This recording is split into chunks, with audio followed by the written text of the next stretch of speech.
Bonjour à toutes et à tous, bienvenue dans ce 208e briefing, alors qui est le briefing de la reprise après cette pause estivale qui nous aura fait du bien à tous, j'imagine. Il suffit de voir la mine bronzée d'Arnaud pour comprendre qu'il n'a pas passé tout son été dans une bibliothèque sombre, mais qu'il a fait ses devoirs de vacances au soleil, donc on le félicite. D'habitude, Igor est plus bronzé, mais là je le trouve un peu palichon, c'est un côté parisien sans doute, mais bon. On sent qu'il va falloir qu'il redescende un petit peu dans le sud pour reprendre quelques couleurs. Alors, un briefing de rentrée, ça veut dire qu'il s'est passé pas mal de choses cet été et que vous allez nous en faire un panorama un petit peu de reprendre les choses saillantes. Alors, saillantes, ça nous fait penser à Kursk, bien sûr. Et je pense que ça a été un peu l'événement principal de l'été, avec des conséquences sur le terrain, bien entendu, mais aussi sur la politique et peut-être même l'économie intérieure. Donc Arnaud, tu vas commencer ce briefing et nous parler de tout ça et nous dire un peu où nous en sommes, quels sont les challenges qui attendent la Russie en ce mois de septembre qui vient. C'est à toi. Merci Président, bonjour à tous. Effectivement, beaucoup de développements depuis notre dernier briefing du 11 juillet. Alors évidemment, nous n'allons pas aborder tous les sujets, ce serait impossible en réalité. Nous allons plutôt essayer de dégager les grandes tendances, revenir sur les événements les plus importants et vous dire au fond ce dont les Russes parlent en cette fin d'été. Dans le domaine économique, je retiens 3 points. D'abord, une trajectoire macroéconomique russe qui reste positive, qui se poursuit sur la lancée que nous avions évoquée avant la pause estivale, avec un gros bémol, l'inflation, et un problème qui se confirme, celui des paiements internationaux, notamment avec la Chine. Alors, en ce qui concerne la situation macroéconomique, on peut dire que dans l'ensemble, les choses vont plutôt bien pour la Russie, ce que confirment d'ailleurs les chiffres publiés hier soir avec celui du PIB en hausse de 3,7% en juillet, c'est plus qu'en juin, c'est plus qu'en juillet 2023, donc une trajectoire qui reste probablement supérieure sur l'ensemble de l'année à 3%. Sur le premier semestre, un rythme de 4,6% de croissance, à comparer à 1,8 l'année dernière. Donc on voit une activité très soutenue, portée bien sûr par les industries manufacturières, par exemple les constructions mécaniques, plus 53%, ce qui n'est pas rien, mais pas seulement par l'effort de guerre, encore une fois. On voit par exemple que l'investissement et l'investissement privé sont en hausse de plus de 8% au deuxième trimestre. Les salaires réels continuent à augmenter de façon assez vive, là encore, plus 6,2% en juillet. Le salaire moyen aujourd'hui en Russie s'élève à 89 000 roubles et par voie de conséquence, la consommation reste aussi, la consommation des ménages sur un rythme élevé, plus 5,4% en juillet. Le revers de la médaille, c'est le risque de surchauffe qui est bien identifié depuis déjà quelques temps et il est bien réel. On en a de nombreux signaux, de nombreux symptômes. Le problème de main-d'œuvre, hein, on l'a déjà dit, avec un chômage à 2,4%, c'est-à-dire en réalité nul. Mais la principale préoccupation des pouvoirs publics, c'est l'inflation. Alors où en est-on aujourd'hui? Quelles sont les mesures envisagées par les autorités monétaires et gouvernementales pour y faire face?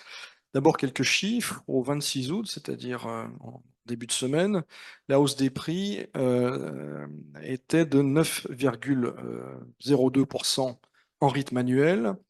L'inflation cumulée depuis le début de l'année de 5,19 et les économistes dans l'ensemble estiment que sur l'ensemble de l'année, on devrait atteindre 7%. Alors, parmi les mesures qui ont déjà été prises, il y a le relèvement du taux directeur de la Banque centrale, qui a eu lieu fin juillet, le 26 pour être précis. La Banque centrale de Russie a augmenté son taux de base de 200 points, de 16 à 18%. Mais, et cela a été constaté en début de semaine par Vladimir Poutine lui-même, cette mesure, à l'évidence, n'a pas produit d'effet.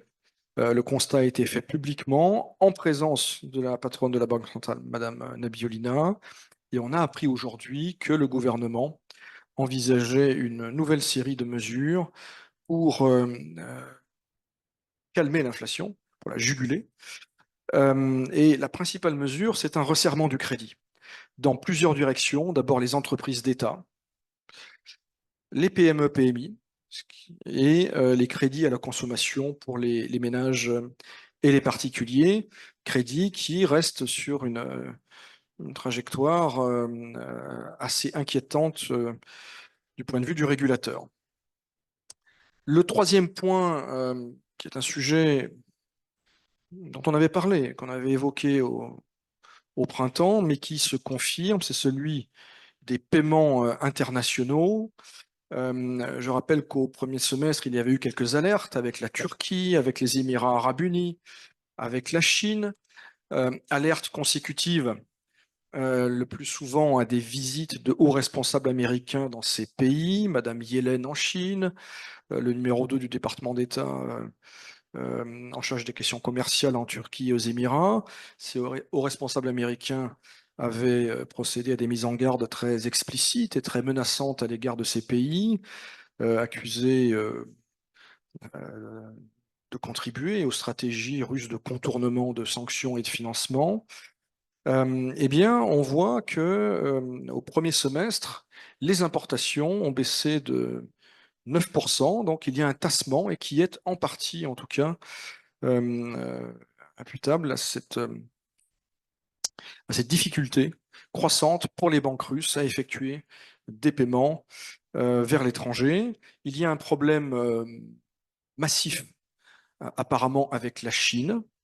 Plus de 80% des banques refuseraient les paiements en provenance de Russie ou d'agents russes.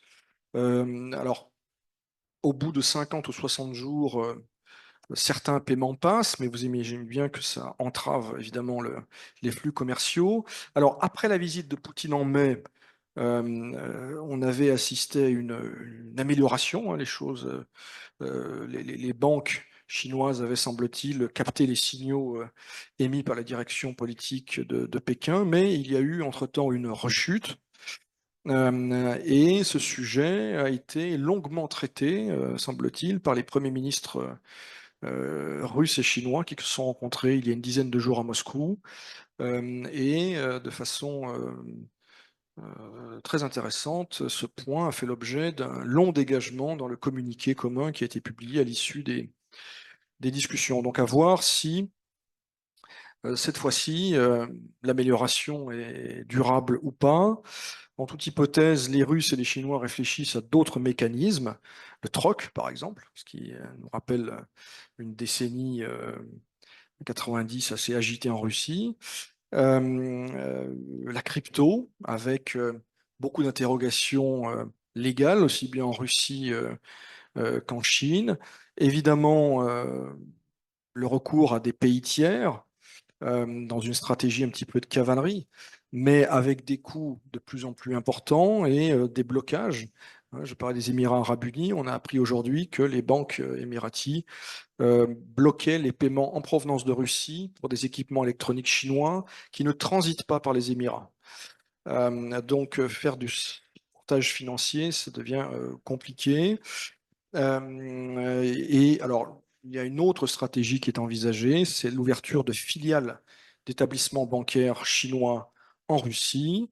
Mais le stratagème n'a pas échappé aux États-Unis qui, dans les 24 heures qui ont suivi cette annonce, ont déclaré que les établissements en question feraient l'objet immédiatement de sanctions directes de la part des États-Unis. Donc voilà 3 points qui me paraissent importants à la fin de cet été 2024. Et je vois que Pavel a l'intention d'ajouter quelque chose. L'été qui s'achève, tu partiras à 100 000 au lieu de moi. Non, non, je suis heureux de retrouver Igor qui, à l'instar de Dominique Strauss-Kahn, pose avec des poutres apparentes. Euh, la saison gériatrique recommence en septembre, de nouvelles soirées dansantes en fauteuil roulant, puisque c'est l'époque des Jeux olympiques, paralympiques, pardon. Et non, vous donnez je suis un peu jaloux de l'attention que suscite ma chère amie Anne Koldefy-Focard au moment de ses conseils de lecture. J'ai un conseil pour nos amis russophones qui ont la possibilité d'utiliser YouTube, où qu'ils soient, d'avoir regardé un documentaire absolument exceptionnel qui s'appelle donc en russe «Ni прошедшее время» et qui est en fait une série documentaire en 10 épisodes qui retrace l'histoire des années 1990. Ça commence avec la perestroïka et ça finit avec le départ de Boris Yeltsin en 1999, avec des images d'archives soigneusement choisies et commentées par des acteurs de premier plan, Vladimir Poutine lui-même, mais également un certain nombre de très grandes personnalités, Potanin, Khodorkovsky, Chouchkine, Primakov, Rutskoy, Khasbulat, enfin, ils y sont tous. Et c'est extrêmement intéressant et surtout ça donne un certain nombre de clés pour la compréhension, j'en suis convaincu, de l'époque troublée que nous traversons actuellement. Donc voilà, «Не прошедшее время», c'est en open source, hein, il n'y a pas il y a pas d'abonnement à prendre ou que ce soit sur YouTube. Voilà. Je me réjouis de vous retrouver et nous tenons bon, vous aussi. Nous imaginons bronzés et plein d'entrain et voilà, j'espère que pour ceux d'entre vous qui ont l'occasion de passer par Moscou ou qui y résidaient, de venir nous voir à la Chambre. Nous vous attendons de pied ferme et nous n'avons pas les mains vides. Merci de ce point intéressant. Tu avais des choses encore? Hein. Oui, quelques mots de politique et de société. Donc, Koursk. Alors, c'est un sujet, c'est le sujet numéro un du mois d'août en Russie, qui est un mois, vous le savez, généralement agité. 2024 confirme cette règle. Alors, je passe rapidement sur les aspects militaires. D'abord parce que on n'a pas l'habitude de les étudier en détail pour les raisons que vous connaissez. Je pense qu'Igor va en dire quelques mots, dire également quelques mots des conséquences extérieures. Simplement, d'un point de vue politique, il y a eu effectivement une très grande surprise, hein, aussi bien au sein des élites que de la population. On a vu que les premiers jours, en particulier, ont ravivé certaines critiques à l'égard du chef d'état-major des armées, surtout de la part de ce qu'on appelle les blogueurs militaires actifs sur Telegram. Aujourd'hui, pour résumer, on peut dire que d'un point de vue strictement militaire, la stabilisation s'est opérée et que les choses sérieuses se passent ailleurs, en l'occurrence dans le Donbass. Que dire malgré tout des conséquences en Russie de cette affaire? Il y a évidemment une dimension symbolique très forte. C'est sans doute l'une des motivations de la direction ukrainienne au moment de lancer cette offensive. Porter le conflit en terre russe, il y a des conséquences matérielles et humaines très graves, hein. Je rappelle qu'il y a plus de 130 000 euh, personnes déplacées, 130 000 résidents des districts frontaliers de l'Ukraine, côté Koursk, qui vivent aujourd'hui dans des conditions précaires, malgré, il faut le dire, une réelle mobilisation de la société civile russe pour leur venir en aide. On a vu et on voit une forme de frustration au sein de la mouvance Z, de la mouvance ultra-patriotique, et on voit aussi certains doutes au sein des élites russes qui étaient très confiantes au début de l'été. Euh, on a entendu de nouveau, par exemple, un oligarque de premier plan, M. Deripaska, parler à nouveau de paix.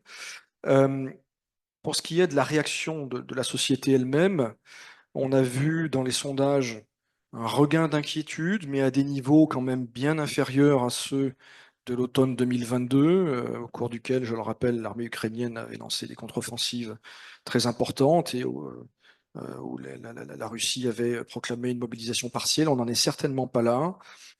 Pourquoi? En grande partie en raison de la stratégie de communication et de gestion politique choisie par le Kremlin, non pas un appel au patriotisme, à la défense de la mère patrie, mais au contraire, et dans le droit fil de ce qui a été fait jusqu'à présent, minimiser et banaliser ces événements.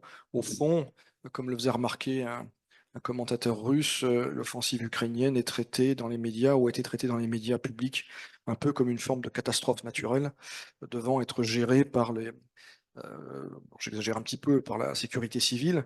En tout cas, ce qui est clair, c'est que le Kremlin entend garder la maîtrise du calendrier, éviter de tomber sans doute dans l'un des pièges que lui tendait l'Ukraine, par exemple la mobilisation.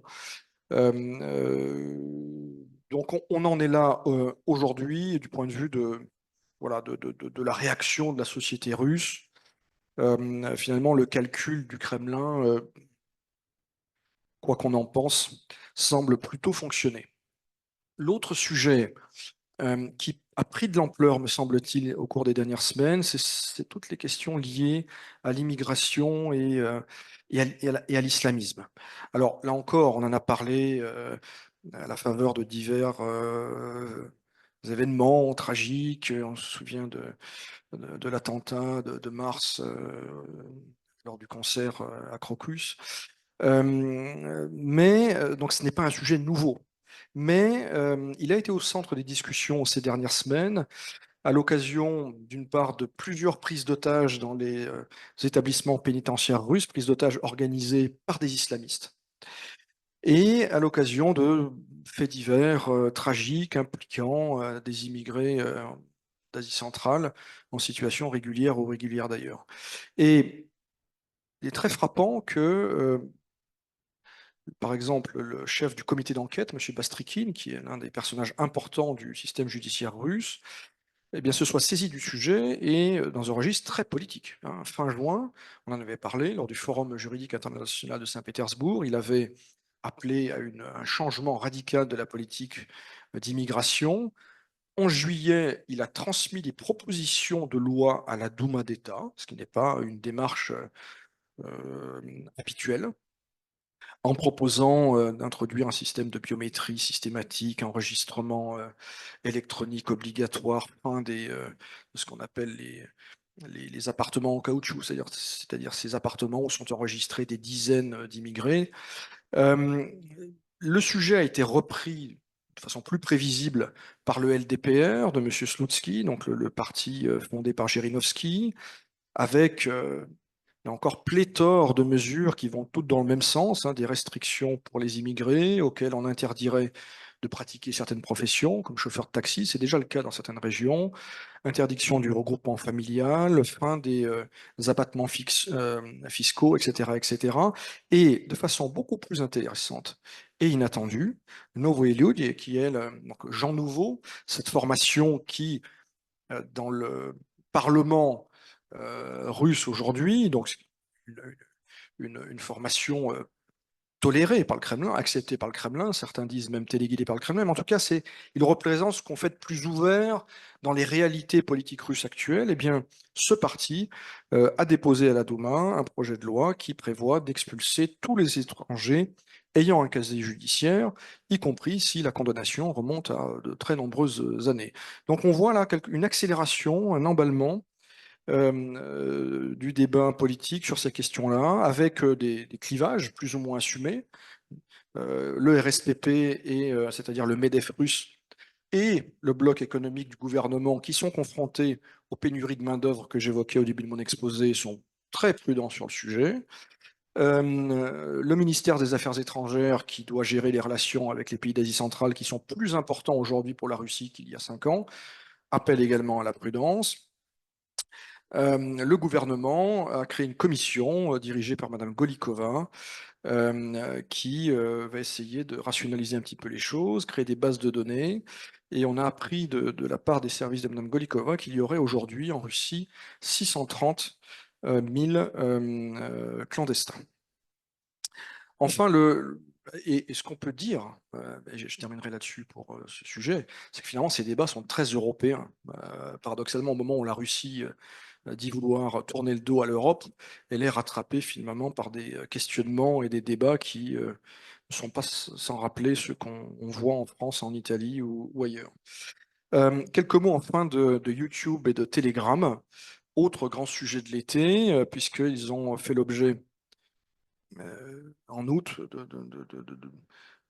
de ralentissement ou d'attaque, on ne sait pas très bien. Alors, YouTube, c'est clair. YouTube, ce sont les autorités qui, face à ce qu'elles estiment être des manquements de la part des propriétaires au règlement russe, eh bien, ont décidé de ralentir le débit.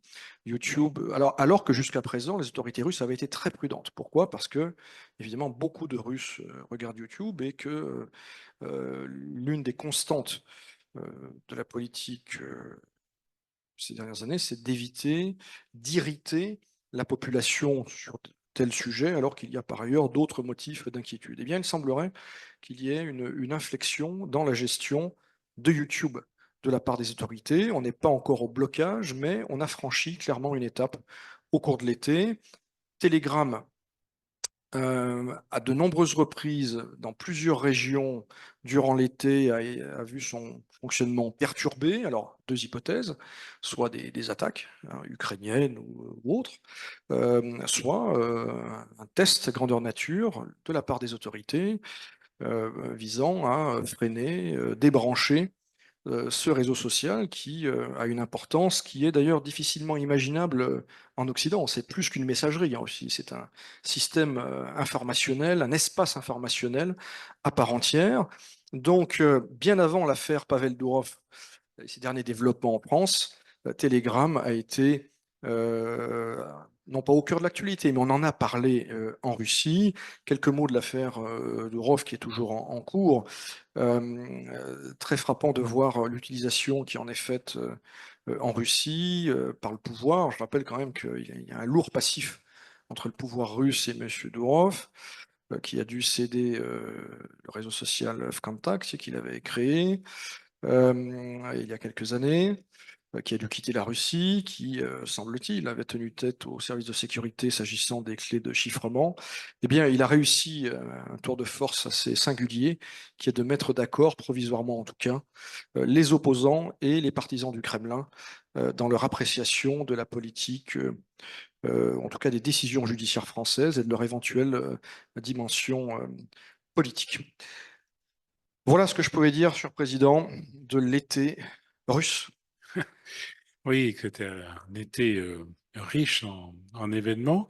Alors, on a eu beaucoup de questions sur Dourov, justement, mais je pense que tu vas déjà à peu près, comme ça, on va voir les évolutions et ce qu'on peut en dire, effectivement. Il y a différentes questions économiques qu'on va peut-être laisser pour la semaine prochaine, parce que j'imagine qu'Igor va aussi avoir pas mal d'actualités à débriefer pour cet été, donc on les prendra après, on verra. Juste une question qui revient quand même sur Koursk.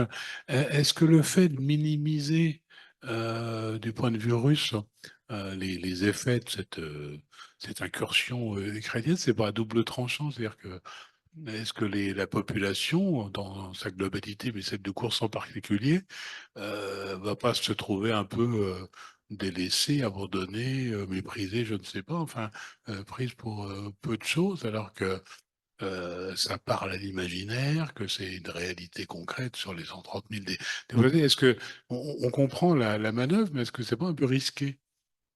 Peut-être, mais en tout cas, l'appréciation qui est faite au Kremlin, c'est qu'il serait pas plus risqué de changer de logiciel et de mobiliser politiquement la population du pays au nom de la reconquête de Koursk. Parce que là, on change oui, de registre politique. Encore une fois, on sort de la logique qui est très ancienne, hein, qui est bien antérieure au conflit en Ukraine, de dépolitisation de l'espace public. Parce que une fois que les gens se saisissent de ça, eh bien, on ne sait pas très bien ce qui peut se passer. Et là, je renvoie à Prigojine, à Girkin, on ne sait pas très bien ce qui peut se passer. Et donc, le Kremlin juge que il est préférable de ne pas donner une ampleur trop grande à ces événements, de sorte que, en réalité, euh, au-delà de Koursk et de la tragédie que vivent les 130 000 habitants que j'ai évoqués, eh bien pour les autres en Russie, la réalité n'a pas vraiment changé. Cette incursion ukrainienne n'a pas bouleversé les perceptions ou les comportements des moscovites, mais même au-delà de Moscou. Alors, encore une fois, on peut s'interroger, est-ce que c'est normal, pas normal, bien mal? Je pense que en tout cas, c'est très logique par rapport à ce qu'ont fait les autorités depuis le début.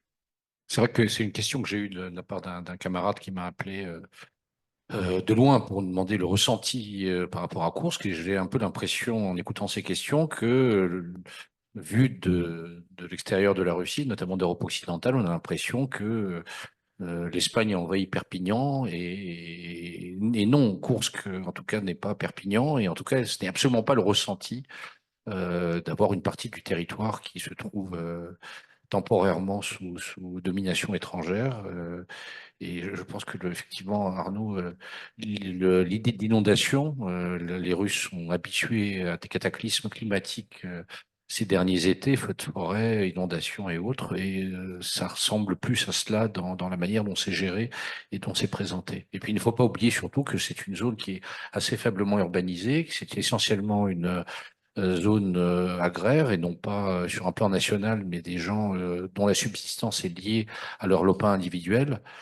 Pour eux, c'est une tragédie supplémentaire, justement, puisque c'est le moment précisément où on fait son garde-manger pour l'hiver. Mais ce n'est pas une zone urbaine et elle est très faiblement urbanisée. Et aussi, si je puis me permettre, l'une des explications de la politique russe, c'est que, apparemment, vu du Kremlin, et ils n'ont pas forcément tort, ils pensent que l'un des objectifs de l'Ukraine, c'est précisément de mettre en mouvement la société russe, qu'il y ait mobilisation ou pas d'ailleurs, mais de jouer sur ce ressort-là. Et donc, ayant analysé ça, le Kremlin fait tout pour stériliser, si j'ose dire, ce sujet. Bien, bah oui, c'est un sujet important, mais surtout que ça mettait en œuvre un des, enfin, des souvenirs historiques importants.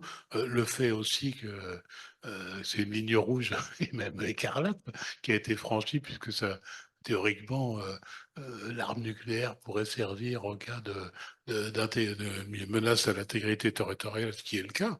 Donc, c'est un sujet qui est lourd quand même. Oui, c'est un sujet qui est lourd, et surtout, comme tu le disais, faire des parallèles avec Kursk 43, ce serait assez facile. D'autant plus que voilà, les accusations de nazis à Kiev, etc., ça semblait aller de soi. Or, ce n'a pas été fait par le Kremlin, pour les raisons que j'ai expliquées. S'agissant de l'arme nucléaire, là aussi, il faut faire attention. La doctrine, je parle sous le contrôle d'Igor, mais stipule que seulement si l'existence même de l'État russe était en cause, le recours serait envisagé. Ce n'est évidemment pas le cas avec la prise de ce qui correspond à un chef-lieu de canton en France. Il y a une interview, enfin pas une interview, un enregistrement vidéo qui a circulé mettant en scène Prigojine, qui avait beaucoup de défauts, mais également des qualités d'une certaine créativité.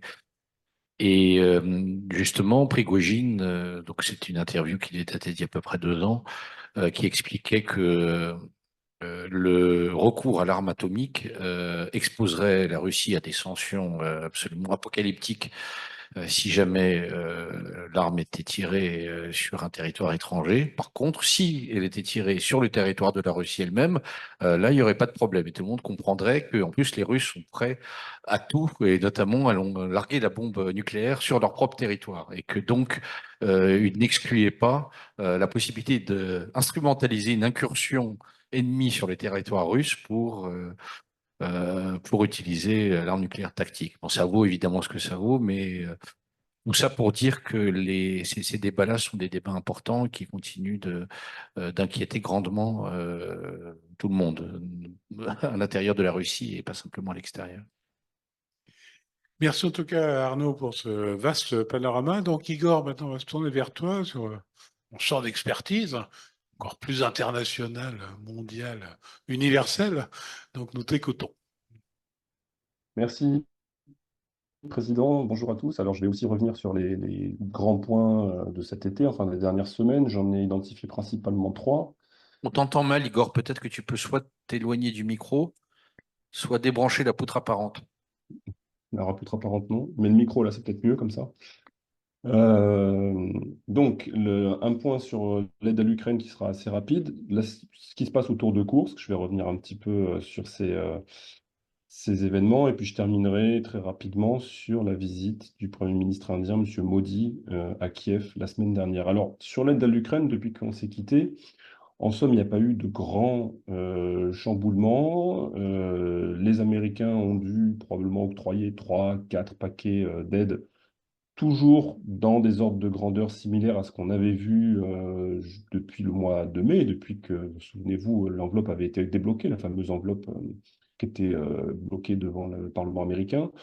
En gros, 125, 150 millions de dollars par paquet, principalement des munitions, des choses comme ça. Donc rien de très significatif. Il y a un dossier qui semble avancer, c'est celui de la livraison des F-16, puisqu'on a vu, semble-t-il, on croit comprendre qu'il y a déjà un certain nombre de F-16 qui se trouveraient en Ukraine, avec éventuellement leurs pilotes. Euh, on n'en sait par définition pas plus, hein. Toute la communication autour de ce sujet, vous l'imaginez bien, est très très nébuleuse. Et il y a quand même eu un rebondissement. À la mi-août, l'Allemagne a fait savoir qu'une fois le budget prévu pour cette année pour l'Ukraine consommé, elle ne pourrait plus octroyer d'aide militaire à Kiev, c'est-à-dire que le budget n'est pas extensible, les fonds ne sont pas infinis, et que pour des raisons purement d'ordre financier et budgétaire, elle ne pourrait pas aller au-delà de ce qu'elle a déjà donné à l'Ukraine et de ce qu'il est prévu de transférer, de donner à l'Ukraine dans le budget actuel. Je ne vais pas dire de bêtises, mais je crois qu'il doit rester dans quelque chose, il doit rester peut-être 3 ou 4 milliards encore. Enfin, il y avait 3 ou 4 milliards qui étaient budgétés. Ça n'ira pas donc au-delà. Alors, c'est quand même important parce que dans l'ordre de la hiérarchie des grands contributeurs d'aide militaire à l'Ukraine, évidemment, les Américains sont loin devant tout le monde, mais en Europe, c'est certainement les Allemands qui sont les premiers.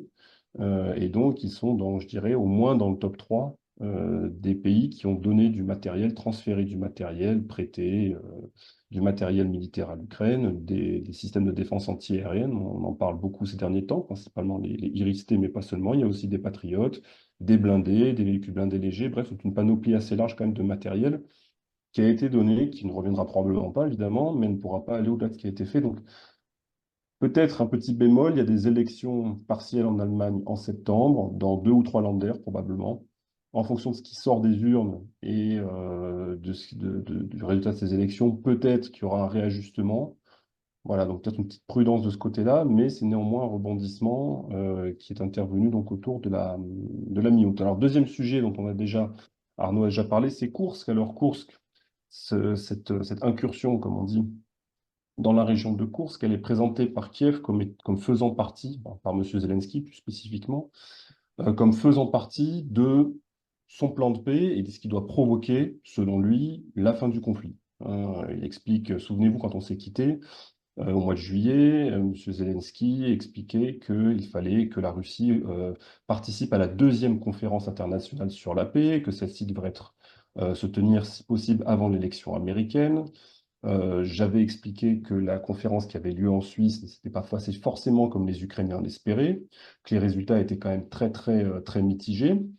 Et donc, entre cette conférence en Suisse et le déclenchement de l'offensive contre la région de Koursk, et bien M. Zelensky revenait régulièrement dans les médias pour dire il faut une 2e conférence, cette fois-ci la Russie sera là. Bon, et là-dessus intervient l'incursion à Koursk, et dans la communication qui est faite par les Ukrainiens, celle-ci est présentée comme faisant partie finalement donc de ce plan qui doit permettre de terminer le conflit, puisqu'elle est censée permettre à l'Ukraine d'avoir une position de négociation moins mauvaise, hein, selon cet ordre, cette logique-là, hein, dans l'hypothèse où se tiendrait cette conférence. Le deuxième élément, c'est que pour les Ukrainiens, c'est une tentative de reprendre l'initiative sur le champ de bataille.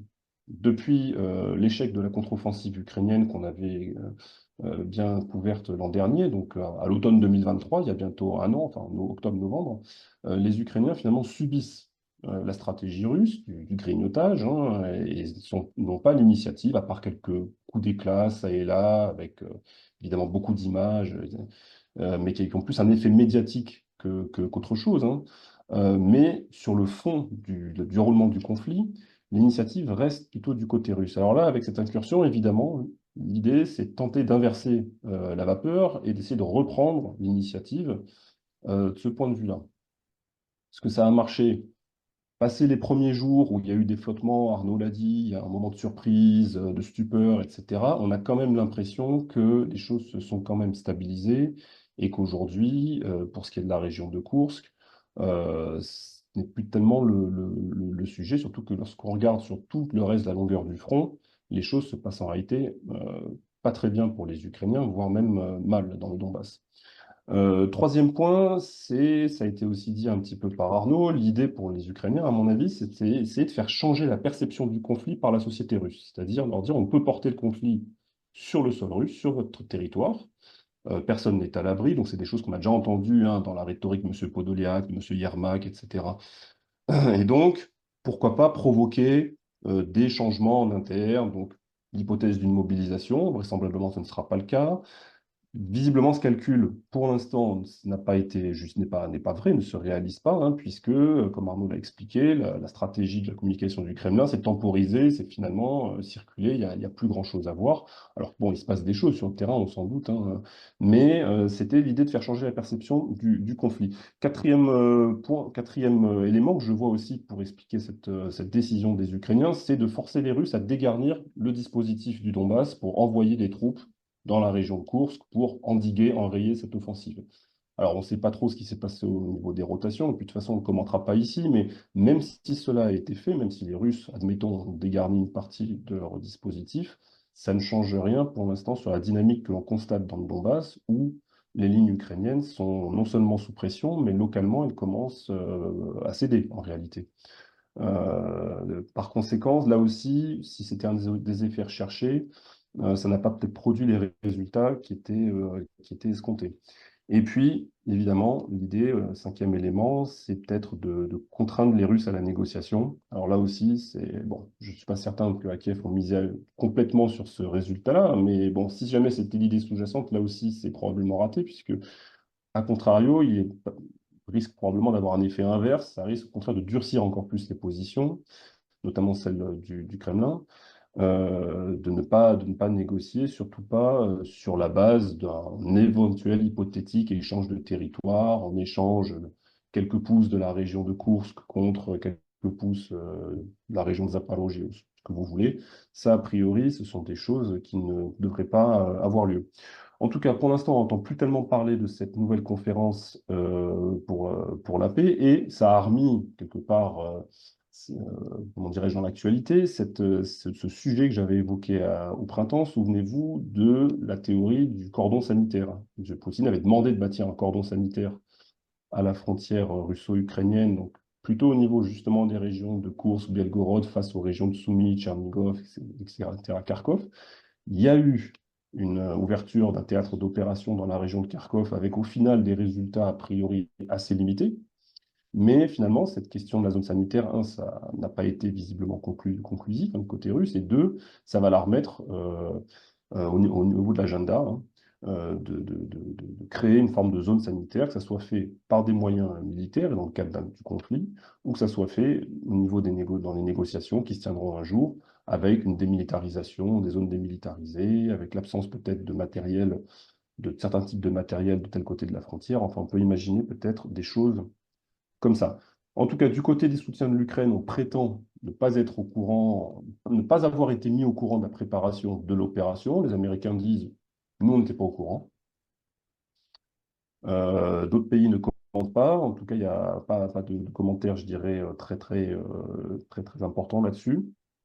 Mais on a du mal à imaginer que les Ukrainiens ont quand même préparé une telle opération en comptant uniquement sur leurs propres moyens. Et surtout, je parle pour ce qui est des questions du renseignement satellite et des surveillances quand même du mouvement des troupes russes dans la région de Koursk et au-delà, hein. Les Ukrainiens n'ont pas accès à ces moyens-là par leurs propres moyens, hein. C'est en s'appuyant très certainement sur des moyens de pays alliés qu'ils ont pu échafauder toute cette opération. Dernier point, donc la visite du Premier ministre indien, M. Modi, à Kiev vendredi dernier, un petit peu de diplomatie. Alors, il a rencontré évidemment Volodymyr Zelensky. Alors pourquoi c'est important? Parce que c'est un des rares dirigeants d'un pays dit du Sud global à se rendre à Kiev. Depuis le début du conflit, on a eu pratiquement tous les représentants de chefs d'État et de gouvernement occidentaux qui se sont rendus à Kiev, parfois même plusieurs fois. Des présidents, des premiers ministres, des ministres de la Défense, des ministres des Affaires étrangères, des délégations, etc. On a eu très peu de dirigeants, à contrario de pays issus du Sud global. On a M. Ramaphosa qui s'est rendu donc président de l'Afrique du Sud alors qu'il présidait je crois une délégation de pays africains, tentative de médiation, hein. Il y a eu un dignitaire égyptien qui s'est rendu, mais finalement très peu de pays autres qu'occidentaux ont envoyé des représentants à Kiev, donc ça c'est déjà un point à relever.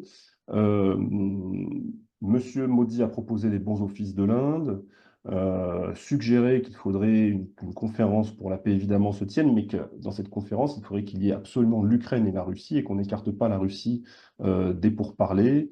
Et entre les lignes, on croit comprendre que l'Inde serait éventuellement pourrait se porter candidate pour abriter de telles négociations le moment venu. Voilà, Gilles, je te rends la parole. Merci beaucoup. Donc, c'était, oui, effectivement, un point intéressant sur ce qui s'est passé cet été. On a quelques questions sur l'international, notamment la visite de Poutine en Azerbaïdjan. Il était question, alors on demande s'il est question du fameux couloir évitant l'Arménie, cette création. Est-ce qu'on a des nouvelles de ce côté-là? Alors, en fait, oui, M. Poutine s'est rendu à Bakou. On a vu dans les images que l'ambiance paraissait plutôt bonne, hein, entre M. Aliyev et M. Poutine. C'était une donc, visite d'État. Il y a en réalité, il y a beaucoup de sujets entre les deux pays. Il y a des sujets évidemment purement bilatéraux, mais il y a des sujets évidemment régionaux.